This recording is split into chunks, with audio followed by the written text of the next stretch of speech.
Graça e paz, queridos. Tudo bem com vocês? Eu espero que sim. Eu estou aqui para dar continuidade ao nosso tema a respeito da nossa série Propósito, e eu gostaria de trazer uma reflexão sobre o propósito da nossa existência. Deus, quando Ele criou os céus e terra, o mundo e todas as coisas que nele existem, incluindo a nós, existe um propósito em seu coração. O Senhor, Ele não faz nada sem um objetivo. Deus não faz nada sem uma motivação.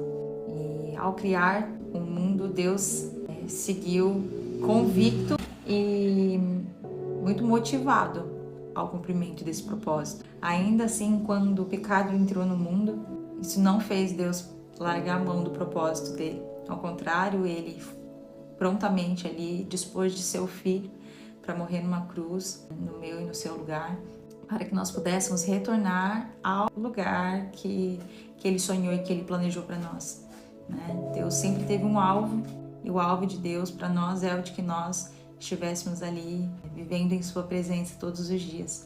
E o propósito que Deus lançou para nós, um propósito original inicialmente, é o de que nós nos tornemos a imagem e semelhança de seu Filho. Então, em primeiro momento, eu trago para a nossa existência a necessidade. Nós entendemos que quando nós falamos sobre o quão é importante nós lermos as Escrituras, quanto é importante nós termos tempo de oração, quanto é importante nós participarmos das atividades da igreja, de nós estarmos ali em unidade, em comunhão. Não são simplesmente cumprir ritos religiosos ou ordenanças pastorais ou coisas do tipo, não. É uma ordenança do próprio Deus para que nós nos tornemos a imagem e semelhança de Cristo, para que nós possamos cumprir este primeiro propósito que tem dentro do coração de Deus para nós, para que nós possamos, olha para você ver que loucura, né? Deus dá pra gente esse propósito de nós nos tornarmos a imagem e semelhança de Deus, para que então nós venhamos a cumprir o propósito do coração de Deus, que é o quê? Que nós venhamos a habitar em sua presença. Então é impossível a gente viver na presença de Deus sem ter uma vida com Jesus. Não dá para ser assim, né? Eles são um, né? Sede um comigo como eu sou um com o Pai, Jesus disse. Para eu não me alongar demais, vou ler um versículo que comprova isso que eu estou dizendo para vocês. Lá em 1 João 2,6 está dizendo: aquele que diz que permanece nele, esse também deve andar como ele andou. Vou ler mais um, 1 Coríntios 11:1 está escrito: sede meus imitadores, como também eu sou de Cristo.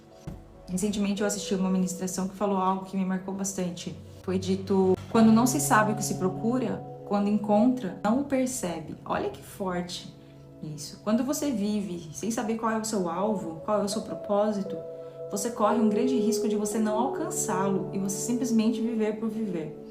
Você viver à toa. E o fato de nós nos tornarmos parecidos com Cristo, nós entendemos esse propósito, me leva ao segundo plano ali, né? Que é o propósito da nossa vocação, o propósito do nosso chamado, né? Com os dons e os nossos talentos. Eu creio que nos próximos vídeos nós poderemos falar mais profundamente a respeito do propósito dentro desse contexto da nossa vocação, do nosso chamado, do nosso talento, daquilo que nós exercemos quanto ministros de Deus, né? Hoje eu estou aqui para falar sobre o propósito da minha e da sua existência. E eu gostaria de deixar aqui rapidamente uma reflexão a respeito disso, para que você, assim como eu fiz, olhe para dentro de si e faça uma autoavaliação para entender de fato se você tem vivido o propósito para o qual o Senhor te chamou para viver. Numa pregação que eu assisti foi dito que um pregador que já faleceu, ele contou seu testemunho dizendo que certo dia ele estava sentado na janela ali de um aeroporto, aquelas janelas grandes, e aí ele estava observando os aviões e tinha um avião grande de voo internacional que estava ali se preparando para decolar, e ao redor desse avião haviam muitos homens fazendo ali as manutenções, né? Um estava ali mexendo na roda, o outro estava mexendo na cabine, o outro estava colocando combustível, o outro estava arrumando ali uma janela, enfim, um estava com uma escada aqui fazendo uma coisa, o outro com as ferramentas ali fazendo outra coisa, e todo mundo ali mexendo e preparando aquele avião para voar. E ao lado daquele avião, ali em um cantinho, tinha um passarinho, e aquele passarinho estava sozinho, não havia ninguém ao redor daquele passarinho. E de repente aquele passarinho, ele deu um pulinho e voou, simplesmente voou.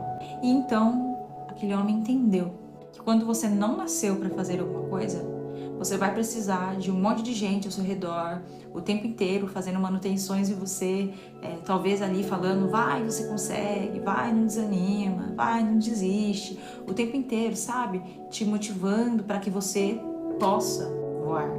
Mas quando você entende de fato quem você é em Deus, você não precisa dessas manutenções, porque você dá um pulinho e você voa. E você faz isso com tanta facilidade, você quer saber o porquê? Porque você se sente vivo quando você voa. A alegria dentro do seu coração quando você voa, porque você nasceu para fazer isso. Não é um fardo, não é um peso, não é dificultoso e você não precisa de ninguém ao seu redor te incentivando para fazer, porque você simplesmente dá o pulinho e você voa, né? Isso é muito forte. Entender isso é muito forte. Se você entender que se você está no lugar certo, fazendo a coisa certa, dentro de você a vida de Deus é gerada e através desta vida de Deus gerada dentro de você, as águas fluem do altar para o coração das terras secas, de tantas e tantas pessoas que passam ao nosso redor, né? Não só dentro das igrejas, mas durante os nossos momentos no trabalho, dentro da nossa família, da nossa casa, rios de águas vivas fluem de nós, porque através do propósito ao qual o Senhor nos chamou, a vida é gerada e é impossível nós não regarmos outras vidas dessa presença, quando nós estamos no lugar certo. Viver sendo a imagem e semelhança de Cristo, queridos, é trazer vida a todas as pessoas ao nosso redor. E entender isso dentro do nosso chamado quanto ministros do Senhor é fundamental para que quando nós estivermos lá em cima do altar, nós venhamos permitir que seja a imagem de Cristo em nós e não nós mesmos ali fazendo simplesmente uma apresentação. Porque para Deus nós somos muito mais do que cantores ou bons instrumentistas. Nós somos pessoas chamadas a ser a sua imagem e a sua semelhança. Eu espero que essa palavra faça sentido para você e que você seja abençoado no nome de Jesus.